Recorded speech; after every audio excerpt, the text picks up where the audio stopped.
Au moment de l'élection de Jacques Chirac à la tête de l'État, en 1995, son épouse Bernadette a enfilé un nouveau costume.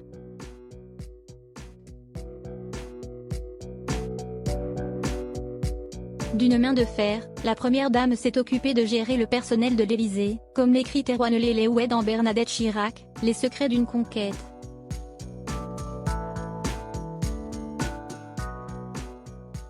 Le 7 mai 1995, les Français n'ont pas élu que Jacques Chirac à la tête de l'État. En le choisissant au détriment de Lionel Jospin, ils ont également installé une nouvelle première dame à l'Élysée.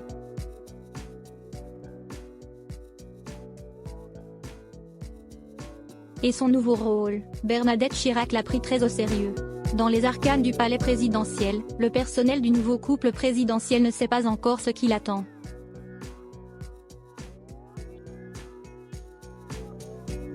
Mais l'épouse de Jacques Chirac a décidé de s'occuper de son poste d'une main de fer.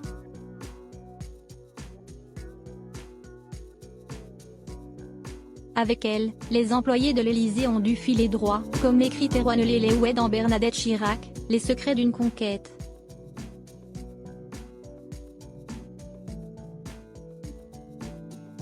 Je compte bien être présente, avec toute la réserve qui s'impose. Je serai particulièrement attentive à la bonne marche de la maison Élysée et à l'animation des différentes équipes qui y travaillent, prévenait-elle lors de la prise de fonction de Jacques Chirac.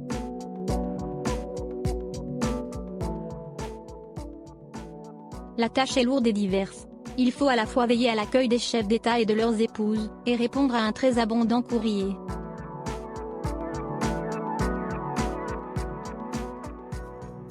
Et pour les employés du palais, tâche lourde s'est avérée être un euphémisme. Sous la supervision de la première dame, ils se savent observer voire surveiller.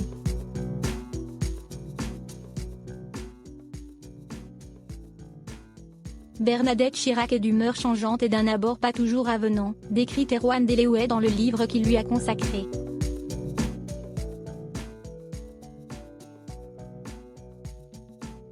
Le personnel de l'Élysée s'est habitué à ses sautes d'humeur, son intransigeance et à cette froideur intimidante.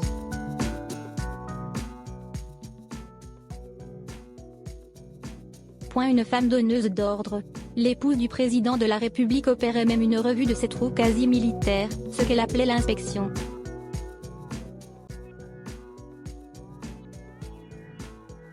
Devant l'intendant du palais, Bernadette Chirac vérifiait les moindres petits détails, l'alignement des verres, la distance entre les assiettes, le travail des argentiers sur les couverts, l'épi sur les nappes.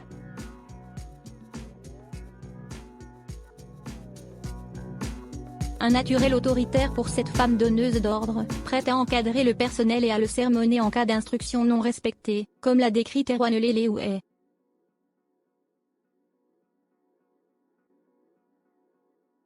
Pourtant à son arrivée à l'Élysée, les équipes n'avaient pas pris conscience du changement qu'ils allaient vivre après le départ de Daniel Mitterrand.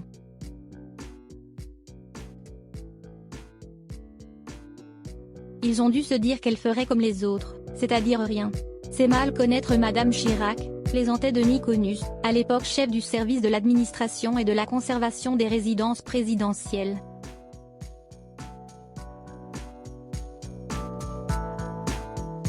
Et la main de fer de Bernadette Chirac n'a pas œuvré qu'à l'intérieur du palais de l'Élysée.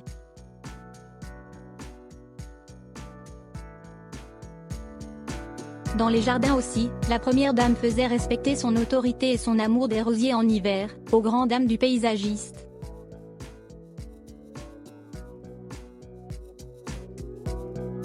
Et avec les mois passants, ils ont appris à lire Bernadette Chirac et à éviter les mauvais jours.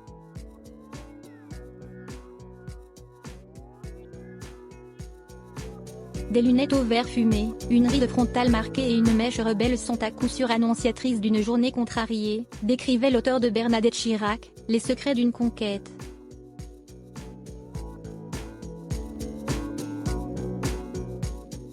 Et cette autorité extrême, Bernadette Chirac ne l'a pas seulement pratiquée avec ses équipes.